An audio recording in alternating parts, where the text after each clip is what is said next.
The Lord spoke to Moses in the desert of Sinai in the first month of the second year after they came out of Egypt. He said, "Have the Israelites celebrate the Passover at the appointed time. Celebrate it at the appointed time, at twilight on the 14th day of this month, in accordance with all its rules and regulations." So Moses told the Israelites to celebrate the Passover, and they did so in the desert of Sinai at twilight on the 14th day of the first month. The Israelites did everything just as the Lord commanded Moses. But some of them could not celebrate the Passover on that day because they were ceremonially unclean on account of a dead body.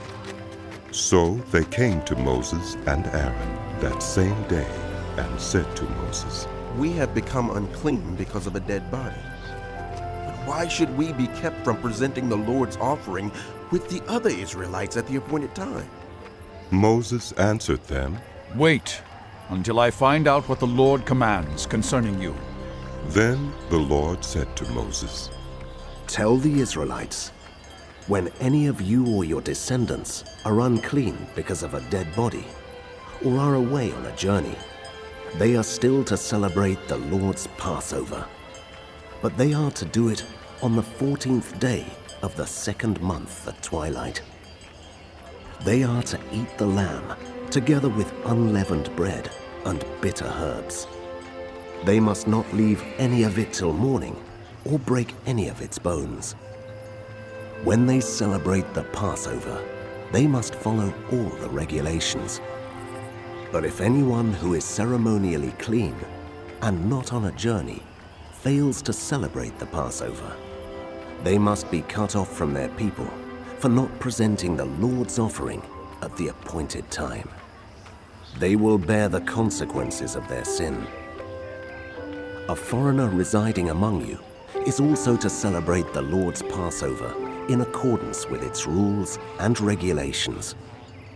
You must have the same regulations for both the foreigner and the native-born."